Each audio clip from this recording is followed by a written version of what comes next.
Здравствуйте, уважаемые читатели и зрители Якутского Саха-информационного агентства. Мы находимся в своеобразной Мекке якутского гостеприимства усадьбе Атласовых. Совсем недавно председатель организационного комитета выставки «Россия», который проходит на ВДНХ и будет длиться до сентября, отметил, что презентация якутской кухни была самой лучшей. Об этом он заявил лично Айсену Сергеевичу Николаеву. И сегодня давайте попытаемся разобраться, какое место занимает бренд «Вкус Якутии» в мировой гастрономической карте.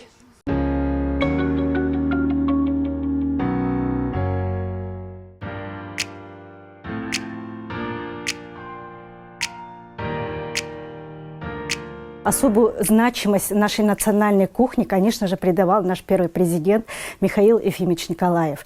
И мэтром нашей якутской кухни, все мы знаем, это заслуженный наш шеф-повар Иннокентий Иннокентьевич Тарбахов. И, конечно, его труды, его дело мы, как ассоциации, решили продолжить. И благодаря этим посылам был создан фестиваль, такой проект, как «Вкус Якутии». В прошлом году мы отметили 10-й юбилейный фестиваль, который поддерживается всеми рестораторами, шеф-поварами. И этот проект уже за 10 лет набрал такие масштабы, что получил особое признание на всероссийском уровне. Конечно же, этот фестиваль не просто про еду, не просто про профессионализм шеф-поваров. Это фестиваль про то, что как мы развиваем нашу национальную культуру, как мы сохраняем свои традиции питания, как мы совместно с нашими местными товаропроизводителями даем возможность развитию также и продуктов питания.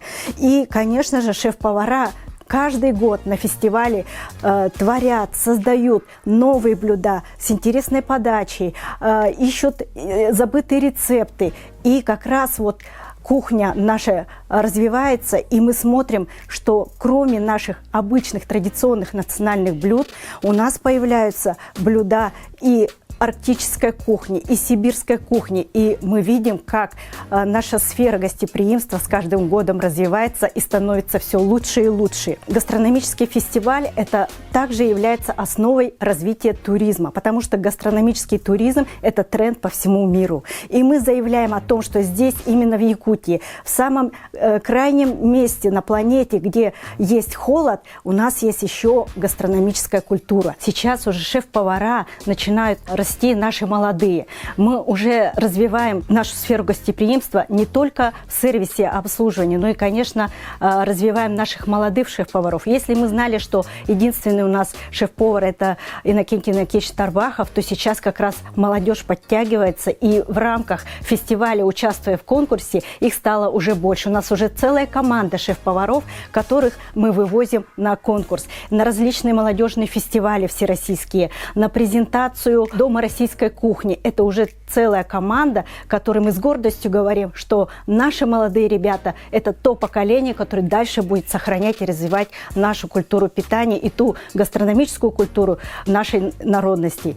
И посмотрите, уже в каждом заведении, да, есть специальные странички уже по меню именно из наших местных локальных продуктов, именно из тех продуктов, которые мы здесь добываем, собираем, производим. И это поддержка местных товаропроизводителей. Если посмотреть с точки зрения сервиса, мы в прошлом году по посланию главы нашей республики Айсена Сергеевича Николаева разработали региональные стандарты, которые обучали весь прошлый год. Выезжали в районы, обучали сервису и всем стандартам именно применимо к нашему региону. А что это значит? Это вот сервировка стола непосредственно с национальной идентикой нашей, да, с якутской посудой местных производителей. Наши производители стали отшивать для нас текстиль для сервировки стола.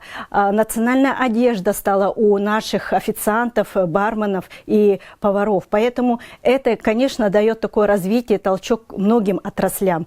И на сегодняшний день мы с гордостью можем сказать, что можем принимать гостей в наших ресторанах города, можем показать наши специалитеты, можем угостить их интересными блюдами, которые они не попробуют нигде, наверное, в мире. Все предпочитают индигирку, наш знаменитый салат, созданный Иннокентием Иннокентьевичем Тарбаховым, а также строганина. Все вот прямо с порога спрашивают ее. И бывает, спрашивают про жеребятину, потому что это тоже очень интересно им. Многим непонятно, откуда вот северным, скажем так, жителям, да, народам свойственно вот кушать конину, жеребятину, откуда пошла вот эта вот традиция. Если не брать зарубежных гостей, что наши друзья с России предпочитают? Ну, наши земляки предпочитают, конечно, блюда из рыбы, потому что якутская рыба, она очень славится по всей нашей стране. Чир, начинают узнавать муксун, нельма, ряпушка, якутские караси – это тоже особые, как сказать, особые продукты. Потому что караси в центральной части, они немножко другие по вкусу. А ваш муж стал бренд-шефом якутской кухни. Вообще, что такое бренд-шеф? Как, на ваш взгляд, это должно повлиять на развитие нашей всей индустрии гастрономии? Бренд-шеф – это тот человек, который представляет именно лицо якутской кухни, скажем так, да? Николай Атласов, он является не только вот бренд-шефом якутской кухни, он и представляет интересы арктической кухни. То есть все наши коренные северные народы тоже воспринимаются на российской площадке в нашей стране через его лицо. Есть ли какие-то блюда, которые придумали вы сами что-то, вот именно в усадьбе Атласовых, здесь целая династия как бы гостеприимства? Да, у нас вот с октября месяца работает новое меню, именно ресторанное. До этого мы его вообще не делали, мы как бы по другой схеме, скажем так, работали, да, больше по банкетам, по предварительным заказам, а тут у нас появилось вот именно такое предложение, где Николай Атласов сам свои авторские блюда включил. Туда входит очень много блюд из рыбы, также из жеребятины и оленины. 3 основных продукта взяли. Конечно, у него есть свои вот задумки, новые блюда. Например, есть блюдо буккую. Оно основывается на нашем любимом традиционном блюде саламаде. Только оно готовится на рыбном бульоне и подается с кусочками рыбы. Это очень вкусно. Подается с якутскими лепешками. Можете макать и как бы кушать. Это то самое блюдо, которое придумал бренд-шеф Николай Атласов буккую. Пробуем вкус Якутии на вкус.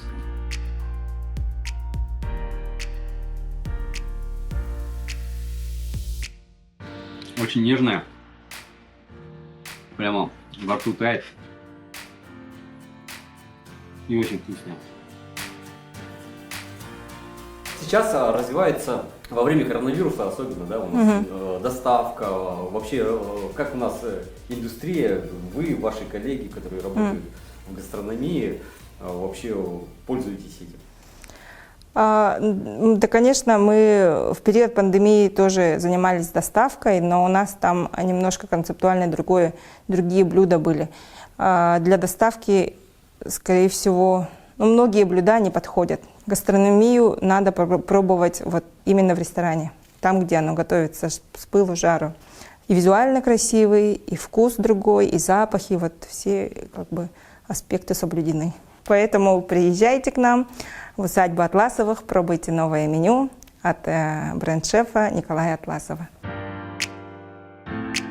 Сейчас в стране идет, ввиду внешних факторов, идет спрос на внутренний продукт, на импортозамещение так называемый. Насколько мы как страна готовы себя обеспечивать базовыми продуктами и насколько мы как страна готовы это развивать. На сегодняшний день в республике есть много таких эндемических уникальных брендов, которые можно развивать. И чем занимаются наши сельхозпроизводители и каждый житель Якутии. Например, это якутский скот. Это уникальная порода говядины, которая произрастает только здесь. Плюс та же рыба, та же жеребятина, конина. Все эти продукты имеют уникальный вкус. Ввиду чего? Потому что у нас почти по среднем по Якутии, это 3 миллиона квадратных километров, у нас 9 месяцев отрицательных температур. То есть за короткое время и растения, которые здесь произрастают, и животные, которые здесь живут, то есть и флора, и фауна за короткое время должны быть насыщенными, чтобы продолжить род в следующем сезоне. Из-за этого вкус того, что здесь растет, вкус тех продуктов, которые отсюда родом из Якутии, они уникальны. Они более насыщенны и они не повторяются. Исходя из этого, мы должны научиться перерабатывать их для того, чтобы у наших продуктов появилась добавочная стоимость и довести эти продукты до конечного потребителя. Само собой, у нас в культурном коде имеется скотоводческое, коневодческое направление, но сейчас мы активно, используя современные технологии, начинаем их перерабатывать. Благодаря вкусу Якутии мы творим новые вкусы в рамках высокой кухни. Исходя из этого, уже переработка наша региональная начинает готовить новые продукты для конечных потребителей. Например, сметана, молоко, кефир. Они у нас в каждом магазине доступном уже имеются. Но помимо того, как уже кухня начинает развиваться, у нас начинают появляться вот такие моменты, как брусничные соусы, те же самые сиропы. Морс мы дома готовим, сейчас уже почти что на крупных мероприятиях уже покупаем то, что готово есть. Это и есть тот симбиоз, когда цепочка логическая: аграрии, переработчики, общепит, сбыт и конечный потребитель. Вот это выстраивается полностью из рук самих якутян. Как обстоят дела с стритфудом? В рамках проекта «Вкус Якутии» как раз таки мы задаемся этим вопросом уже давно. И как раз кульминация была в прошлом году, 15 июля мы провели как раз на территории Малого базара первый национальный фестиваль уличной еды. Формат уличной еды означает то, что мы на одной руке на ходу должны есть это блюдо. Что мы могли предложить нашим якутянам, используя именно местный продукт? Да, удивительно было то, что наши московские партнеры, например, свинокомплекс «Мархинская», у них есть шеф-повар Александр Пантюхов, он родом из Москвы и работает в Москве. Он сделал интересный микс нашего бырпаха, добавил варенье, сиропы. Получилось очень вкусно, очень насыщенно. То есть это та же самая молочная газировка, но со вкусом уже ягод. Помимо этого, Николай Атласов попробовал и внедрил такой же аналог, например, в Англии очень распространенная национальная еда, это fish and chips. Мы попробовали пожарить мунду. Получилось мунду чипс. За этот сезон в рамках того фудтрака первого, который мы ввели на рынок города Якутска, Сыпсап, 7 тонн мунду мы продали. Это вкусно, это родной вкус, но уже используя современные технологии готовки с разными соусами, которые также готовятся из местных продуктов, вошло на ура. Та же самая хатарба с олениной, с кониной, с теми овощами, которые у нас здесь произрастают, тоже очень даже вкусно и достойно вошли в вкус якутян. Сейчас мы не должны останавливаться на этом, мы должны уже расширять вот этот ассортимент того, что можно сделать. Хатарба, например, это ивенкийская лепешка, которая жарится с двух сторон. Это наш аналог западного фастфуда, который, стыдно признаться, то, что даже мы детей сейчас гордо говорим о том, что у нас в школах начали кормить детей западным фастфудом, несмотря на то, что у нас есть очень богатая якутская родная северная кухня. Почему? Потому что местный продукт, он более приемлем для местных жителей, он более питателен и он более здоровый. Авокадами, креветками, кальмарами или другими заморскими продуктами якутяне здоровее не станут. Якутяне будут здоровее, если они питаются собственной едой, собственными продуктами. И гастрономия как раз-таки это тот катализатор, тот творец, который создает новые вкусы, удобные для массовой аудитории. А что делать с, скажем, общероссийским рынком? Да? Можно где-то в Москве попробовать якутскую кухню? Можно ли выходить уже на эти рынки? Кремль отметил Якутию как лучший регион по гастропрезентации. Это высокая похвала и высокая оценка тому, что проект «Вкус Якутии» делает десятилетиями Якутии. Это на самом деле совокупный успех всех якутян, начиная от того, что мы носим, начиная от того, что мы в своей посуде свою еду родную, национальную можем преподнести, и те же вкусы, те же продукты, которые мы преподносим. На сегодняшний день проект ярмарки, выставки «Россия», который у нас проходит на ВДНХ, это и есть тот показатель, та лакмусовая бумажка, в которой мы можем протестить те процессы, которые мы можем дальше масштабировать.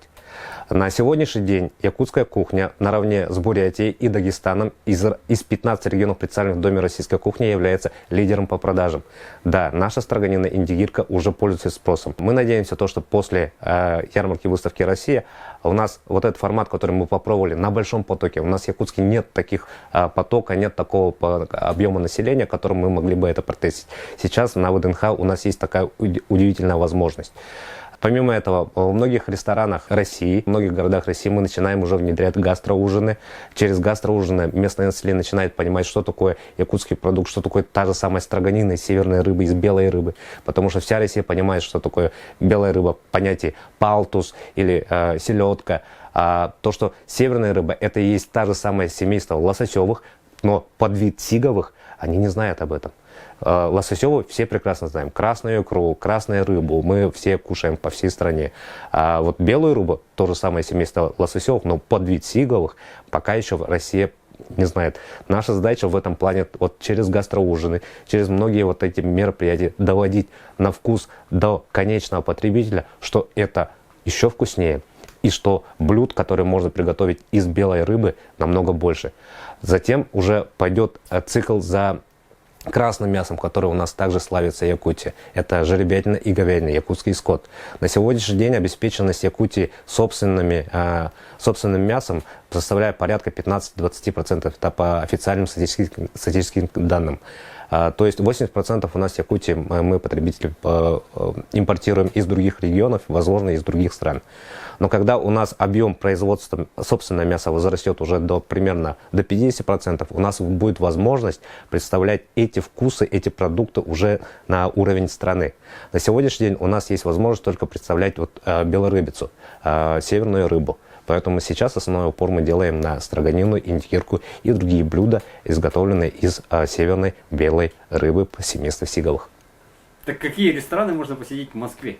В первую очередь, это лучший ресторан, самый высокий ресторан на территории Европы. Это ресторан «Русский» братьев Васильчуков на башне в Москва-Сити. Плюс на ВДНХ, само собой, в павильоне Якутии, в Доме российской кухни. И помимо этого сейчас Николай Атласов начинает свою совместную работу в ресторане «Орда» на Мясницком проезде. Поэтому здесь уже точно можно попробовать ту исконную строганину, которую мы транслируем. Помимо этого мы рады то, что в 18 городах и Сибири, Кузбасс, Новосибирск и других городах Центральной России во многих ресторанах региональной кухни или российской кухни уже внедрены позиции строганины и индикирки. Например, мы прекрасно знаем, что такое там-ям и какую страну он нам представляет. Таиланд. Суши сразу ассоциативный ряд – это Япония. Бурятия – это бузы.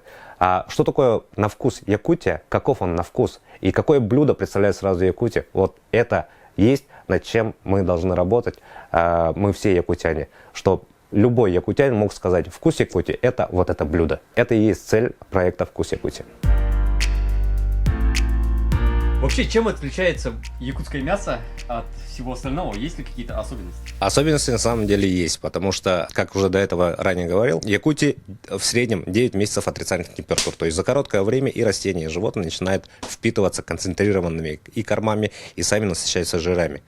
Помимо этого, здесь мы в этом году хотели бы сделать основной упор, в прошлом году и в этом году мы основной упор делаем на скороспелые животные, потому что это то направление, которое имеет большую перспективу для развития сельского хозяйства в Якутии.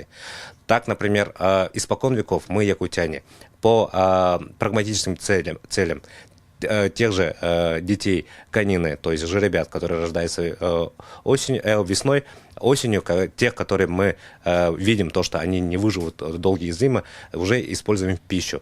То есть мы, якутяне, уже издавна занимаемся скороспелыми продуктами. Помимо этого, сейчас очень хорошо распространяется в охотничьей среде подсадные утки, то есть направление утиного мяса. Плюс, помимо этого, мы, якутяне, уже научились выращивать телят, которые весной рождаются, за лето мы их откармливаем, и осенью уже получается довольно-таки вкусное мясо. Вот скороспелое направление – это та перспектива, на которых многие наши аграрии могут заниматься. Вот как раз-таки уже готовое блюдо из утки. Это фермерская утка, которая также весной уже в Якутии родилась. За лето мы его откормили, и осенью уже вот такая вкусная, хорошая продукция, которая есть. Сейчас вот это направление набирает большие обороты. Помимо перепелиных яиц, перепелиного мяса, утки, гуси, зайцы, кролики. Вот это направление, которое сейчас как в рамках сельского хозяйства мы как национальное блюдо, их и уже продукты уже имеем, но выращивать уже имеем перспективы.